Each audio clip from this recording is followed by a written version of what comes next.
This massive fire baby in Lords of the Fallen is more of a gimmick fight. However, if you're having issues with it, stick around and I'll show you how to easily defeat the Spurned Progeny in Lords of the Fallen. Welcome back to the channel, guys. It's Riv, your guide to defeating impossible bosses in the most difficult games. None of my videos are build dependent. However, if you want to see the build that I use, stick around and I'll show you right now. And then we'll move into the boss fight. I'm using a Dark Crusader Radiance build. If you want to see a full breakdown of it, let me know down in the comments. I'm using the Pieta Sword +3, the Piercing Light Incantation, also the Aura of Tenacity, and my last active one is the Radiant Weapon for that buff. I also have the Blessed Reflections, but I don't have enough Radiance at the time of filming to use this. I'm using the Wilmar's Catalyst +4, and then I have the Paladin Armor, which is the armor that you get for the Dark Crusader set if you pre-ordered the game. The Mine Owner's Ring, the Ring of Duty, and the Paladin's Pendant. I always keep a couple of mana stones in the pocket as well. Let's get into the fight. If your build has any sort of buff, I recommend using it before you enter the boss gate. I personally use the Radiant Weapon. It's fairly obvious for the first part of the fight, we're going to target the leg. However, I don't recommend using the target lock because with the camera in this game, it's kind of hard to see the progeny sometimes when it does attacks, especially when it does punch attacks. When his hand glows red like this and he slams the ground, you're going to want to roll forward as the ring approaches you. The next attack is this AoE Fire Burst. As soon as you see the flame, roll. The iframes in this game are pretty forgiving. Then we go back to focusing on that leg. Avoid the lava puddles because you will take damage if you stand in them. When the left leg goes up, it's a butt slam. You can either dodge back or run away. Constantly attacking that leg until he goes into the second phase. Here's that punch again. We're going to roll forward. We always roll forward so that we go towards the enemy in order to punish it.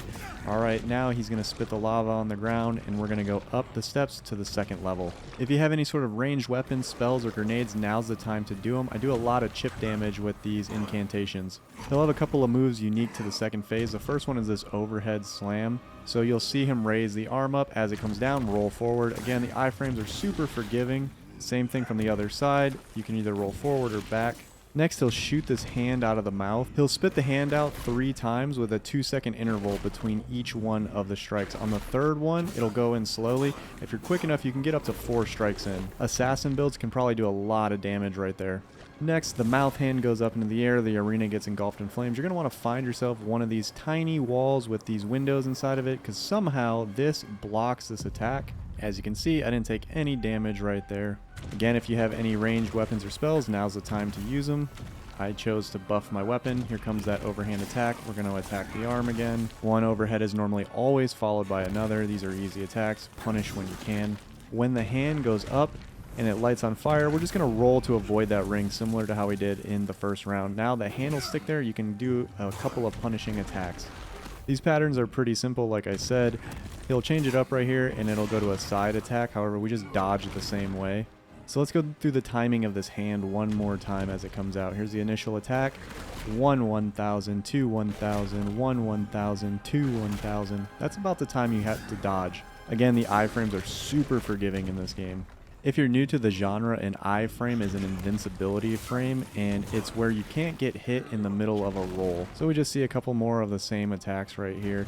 Now this is a new one right here. He'll stick his hand down, it's on fire. He'll start shooting magma up into the air. You're just going to want to clear out of that area because it's going to cast AoE fire all over the ground. I just rotate over to the next available space. Similar to the first phase, you're going to see these lava bursts. You're going to want to roll as soon as you see the light. Don't step in the puddles because you'll take flame damage like I did. Now we go and we cast our spells. We use our distance weapons, grenades, whatever we can. Doing as much damage as we possibly can until he makes it over to us. When you see him start to choke, you know that hand's going to come out. We see that the fireball is in the air and the whole arena's in flames, so we go behind this wall. Use this as a time to heal, relieve any status effects, or go and charge your mana. Now's the time to start spamming any ranged weapons that you have. You may also notice that the lava is no longer on the ground in the middle of the arena. Or you may not have noticed it like I did, and I'm constantly attacking right here. So next you'll see him, he'll do the choking signal again, and then it'll be that flame attack. We're just going to go find that wall. We're going to let this attack take its course, go through its animation, not be affected by it at all. I don't know why I block, it just makes me feel comfortable, and this is my safe space. Alright, time to go attack that leg and finish the fight. Here's the biggest whiff in history right here. Don't know how that didn't register as a hit, but here we go and we finish the fight. If you found this video helpful, make sure to hit the like button. It's the algorithm booster that helps others see my channel.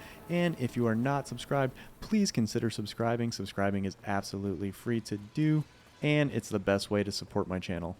I've been RivTech, your guide to defeating impossible bosses in the most difficult games. And remember, if there's a boss, I'll help you defeat it. I'll see you in the next one. Thanks for watching.